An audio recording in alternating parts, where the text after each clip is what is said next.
E aí, meu time? Nesse vídeo eu vou falar sobre variáveis aleatórias discretas. Primeiramente, considere um experimento e vamos chamar de S o espaço amostral desse experimento, ou seja, o conjunto de todos os resultados possíveis desse experimento. Uma variável aleatória, e aqui a gente vai escrever simplesmente VA, então sempre que eu escrever VA nesse curso, eu quero dizer variável aleatória. É simplesmente uma função que pega um resultado possível do experimento e leva num número real. Então, por exemplo, considere o experimento que consiste em realizar um teste diagnóstico para uma certa doença. O resultado pode ser positivo ou negativo. Defina a variável aleatória x, que leva os resultados positivos em 1 e os resultados negativos em 0. Certo? Então, essa função é uma variável aleatória. Pega os resultados positivos, leva em 1, pega os resultados negativos, leva em 0. Esse é um exemplo de um tipo muito importante de variável aleatória, que são as variáveis aleatórias de Bernoulli. Uma variável aleatória de Bernoulli é uma variável aleatória que só pode assumir os valores 0 ou 1. Ou seja, se eu escolher alguns resultados do meu experimento, levar no 0 e levar os outros no 1, eu estou determinando assim uma variável aleatória de Bernoulli. As variáveis de Bernoulli são casos particulares de uma classe ainda maior de variáveis aleatórias, que são as variáveis discretas. Primeiro vamos ver essa definição aqui. Nós dizemos que um subconjunto A da reta é discreto se para qualquer ponto x desse conjunto eu consigo um intervalo da reta, no qual esse é o único ponto do conjunto A. Grosseiramente falando, significa que os pontos desse conjunto estão de alguma forma separados, isolados. Em particular, um subconjunto discreto não pode conter nenhum intervalo, porque no intervalo os pontos estão todos grudadinhos. Se o meu conjunto tiver um número finito de pontos, por exemplo, ele sempre vai ser um conjunto discreto.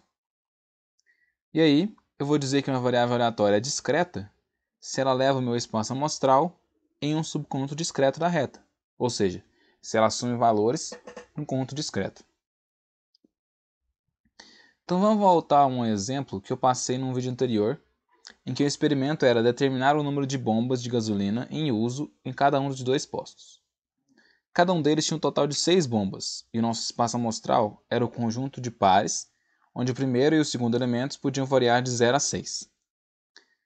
Nesse caso, algumas das variáveis aleatórias que a gente pode considerar são o número total de bombas em uso nos dois postos, ou seja, a soma das duas coordenadas do respectivo resultado, a diferença entre o número de bombas em uso no posto 1 e no posto 2, o máximo de bombas em uso, ou ainda qual posto tem o maior número de bombas em uso.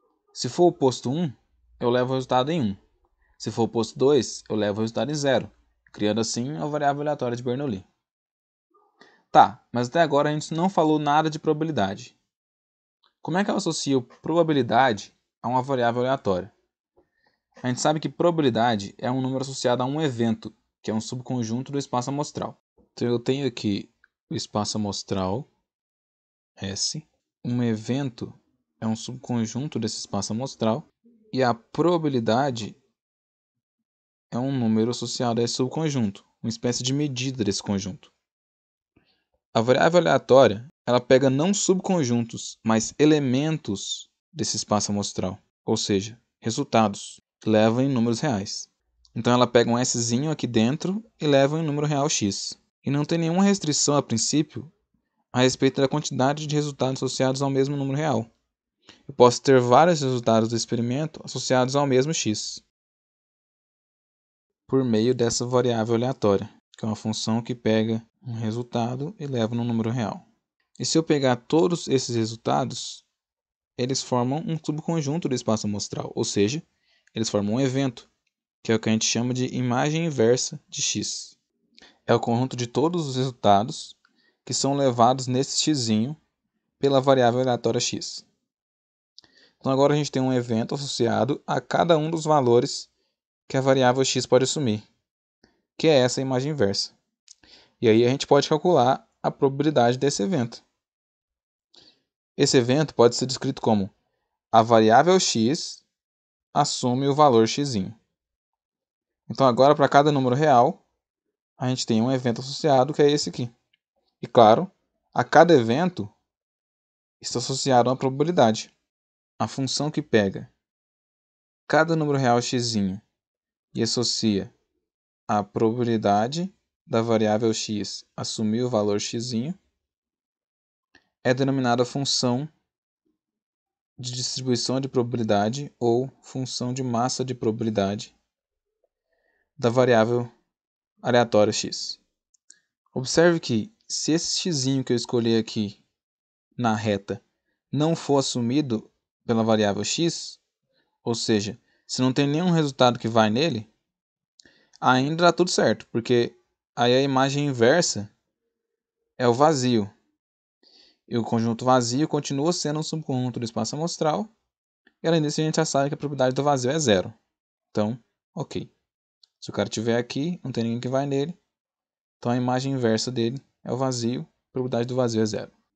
Então, repetindo, a função de distribuição de probabilidade ou função de massa de probabilidade da variável discreta x é a função que pega cada número real, x, e leva na probabilidade desse evento aqui. O evento, a variável x, assume o valor x. Esse evento é simplesmente o conjunto de todos os resultados que são levados em x pela variável x. Ou ainda a imagem inversa do x pela variável x. E a função de distribuição acumulada, ou FDA, vai ser dada pela probabilidade do evento. A variável x assume um valor menor ou igual ao x, ou seja, a soma das probabilidades de todos os valores até x. Essa função de distribuição acumulada é útil, principalmente quando a gente precisa calcular probabilidades para um intervalo. Se eu tiver dois números a e b com a menor ou igual que b, a probabilidade do evento, a variável x, assume um valor entre a e b, incluindo os extremos, vai ser dada por f de b menos f de a menos, onde esse a menos é o maior valor possível de x estritamente menor que a. Graficamente, suponha que esses pontos vermelhos aqui sejam os valores possíveis de x. E aqui eu tenho os números a e b. Então, a probabilidade da variável x assumir um desses valores aqui no meio vai ser a probabilidade acumulada até b menos a probabilidade acumulada antes de a.